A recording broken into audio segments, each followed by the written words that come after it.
नमस्कार, एक बार फिर से स्वागत है आप सभी का इंडिया न्यूज़ बिज़नेस के स्पेशल सेगमेंट में। ये सेगमेंट है बजट का। बजट के बारे में बात कर रहे हैं, रिस्पॉन्स ले रहे हैं अलग-अलग एक्सपर्ट का और जानकारी ले रहे हैं कि आने वाले टाइम पे हमें किस सेक्टर में अच्छा खासा बूम देखने को मिल सकता है। हमारे साथ जुड़ गए हैं रुचित गर्ग जी, जो कि फाउंडर एंड सीईओ है हार्वेस्टिंग फार्मर नेटवर्क के। एक बार उनका स्वागत करते हैं, उसके बाद जानकारी लेंगे कि बजट से उन्हें क्या एक्सपेक्टेशन थी और बजट उनकी एक्सपेक्टेशन पे कितना खरा उतरा। Hi नमस्कार Ruchit Kanchan, ji, thank you. स्वागत है आपका शो में। Thank you for Thank you. Joining us sir.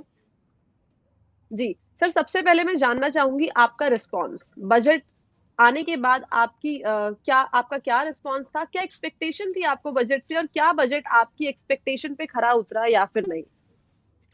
Actually मुझे तो समझ ही नहीं आया कि फाइनेंस मिनिस्टर जी ने क्या कहा है, क्योंकि बहुत ही कम शब्दों का इस्तेमाल हुआ है। खासकर एग्रीकल्चर को लेके उन्होंने बहुत ज़्यादा विस्तार से कुछ कहा नहीं है। जो एक नंबर हुँ, मेरे सामने आया है वो ये है कि एग्रीकल्चर को सबसे कम जो है बजट एलोकेट हुआ है, जो कि मुझे लगता है थोड़ा-सा निराशाजनक है, बिकॉज़ जो हम $5 ट्रिलियन की आशा रखते हैं 2025 तक, और मुझे लगता है कि उसका रास्ता जो है वो खेत खलिहान से होकर ही निकलेगा। और अगर वो बजट में उसको कम एलोकेशन है, तो शायद उस एग्रीकल्चर इंडस्ट्री के ग्रोथ में हमें हैम्पर दिखाई पड़ेगी कुछ। जी, ठीक है, तो थोड़ा-सा मेरी काफ़ी निराशाजनक रहा एक्सपेक्टेशन थी। बिकॉज़ जी। जी, क्योंकि जो बजट एलोकेशन है वो उस तरीके से नहीं हुआ जिस तरीके की एक्सपेक्टेशन जताई जा रही थी और आपने सही बोला कि इंडिया एक एग्रीकल्चर कंट्री है।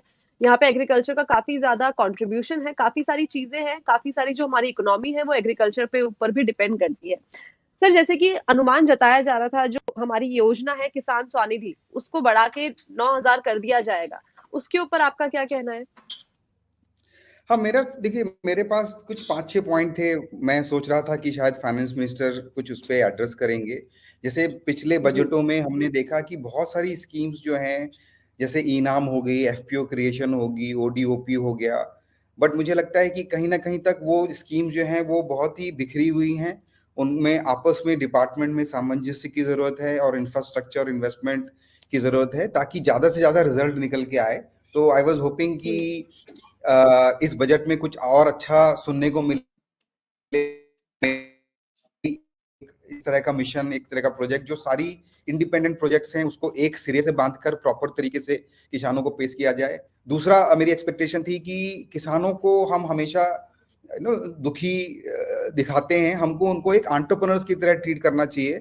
और उसके हिसाब से हुँ, शायद मैं सोच रहा था कि कुछ हुँ, पॉलिसी लेके आए, सब्सिडी भी लाएं, सब लाएं। लेकिन एज एन एंटरप्रेन्योर अगर आप फार्मर को देखने लगेंगे, तो शायद हम एक नैरेटिव एक अच्छा क्रिएट कर सकते हैं किसानों के लिए, जो कि बहुत ज़रूरी है। और तभी जाके कहीं जो है भारत के किसान एक ग्लोबल लेवल पे कॉम्पीट भी कर पाएंगे। जी, ठीक है। इसके साथ ही साथ सर जो इस बार अनाउंसमेंट हुई है उसमें बताया गया है कि 38 लाख फार्मर है जो पीएम किसान संपदा योजना के थ्रू बेनिफिटेड हुए हैं। इसको जी। लेके आपका क्या कहना है और आपका आप इस वाली जो स्कीम है इसको किस तरीके से किस एंगल से लेते हैं? जो ये पूरा का पूरा अनाउंसमेंट हुआ है इसके हर जी। अनाउंसमेंट के 1-2 एंगल होते हैं, 2 नैरेटिव्स होते हैं। आपका जी। इसमें क्या जी। नैरेटिव है? देखिए, ऐसा है कि बहुत अच्छी बात है कि डायरेक्ट डीबीटी हो रहा है, किसानों के पास मिल रहा है। बट जो जो नेगेटिव पहलू है इस चीज का, वो ये है कि हमें देना क्यों पड़ रहा है। भाई, आप हुँ, इस तरह की स्कीम्स बनाएं, इस तरह की बाजार की हालात पैदा करें कि किसानों को हमें इस तरह की सब्सिडी देनी ही ना पड़े। और मुझे लगता है कि गिवन जो हमारा ग्लोबल सिनारियो है, China is producing lot of food, but slowly and steadily जो है वर्ल्ड जो है भारत की तरफ देख रहा है, नॉट सिर्फ मैन्युफैक्चरिंग के लिए बट ऑल्सो फॉर एग्रीकल्चर। तो हमारे पास एक मैसिव अपॉर्चुनिटी है। While it is a great feet कि जो सरकार है उन्होंने इतना पैसा खर्च किया, सीधे किसानों को दिया। बट मुझे लगता है कि शायद जब तक हम देते रहेंगे, इसका मतलब हम हमारा जो इंफ्रास्ट्रक्चर है, हमारी जो पॉलिसीज हैं, उसमें कमी है, क्योंकि हमें वो एक तरह से देना पड़ रहा है। और किसानों के पास उतनी आमदनी की जो पॉसिबिलिटीज हैं वो हमने बाय डिफॉल्ट क्रिएट नहीं की हैं। हुँ। जी, ठीक है, तो ये चीज़ हमने समझ ली है। Sir, as a CEO, as a founder of harvesting farmer network, आप का क्या रोल है, कंपनी किस सेक्टर में काम करती है, और एक बार कंपनी का आप मुझे वर्किंग बताइए कि किस तरीके से हम लोगों को बेनिफिट दे रहे हैं, किस तरीके से कंपनी की वर्किंग स्टाइल है। जी। सो एचएफएन जो है वो एक किसानों का बहुत बड़ा समूह है। हम एक प्राइवेट कंपनी है जहाँ पे किसानों को जोड़ रहे हैं टेक्नोलॉजी के माध्यम से।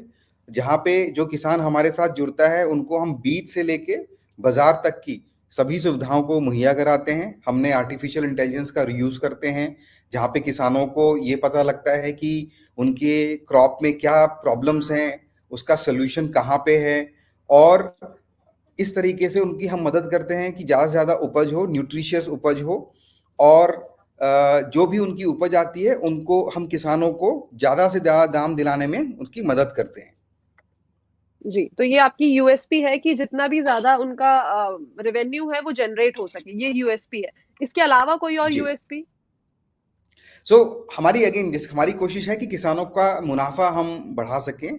जब एचएफएन से कोई किसान जुड़ता है तो हम किसानों को ना सिर्फ बीज खाद दे रहे हैं, एडवाइजरी भी दे रहे हैं, उनका रॉ प्रोडक्ट बिकवा रहे हैं, बट अब हुँ, हाल ही में हमने उनका जो प्रोडक्ट है उनकी पैकेजिंग भी शुरू की है। तो जो किसान खाली चावल बेचता था अब वो जो है प्रोसेस्ड जो है चावल बेच रहा है, या मस्टर्ड का ऑयल अपने ब्रांड से निकाल रहा है। तो that allows farmer to capture more value in the supply chain. So that's a huge step for the farmer. And आप हमें एक लार्ज कोऑपरेटिव जैसा समझ सकते हैं जहाँ पे किसान जितनी तरह से भागीदारी कर रहा है उतनी ही जो है उसको उसका मुनाफा मिलेगा।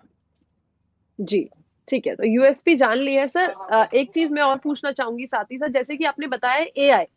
आर्टिफिशियल इंटेलिजेंस का भी कहीं न कहीं यूज़ हो रहा है, तो ये जो आर्टिफिशियल इंटेलिजेंस है वो एग्रोटेक में किस तरीके से इम्पैक्ट डालता है? किस तरीके से ये और भी ज़्यादा इसे प्रोडक्टिव बनाता है?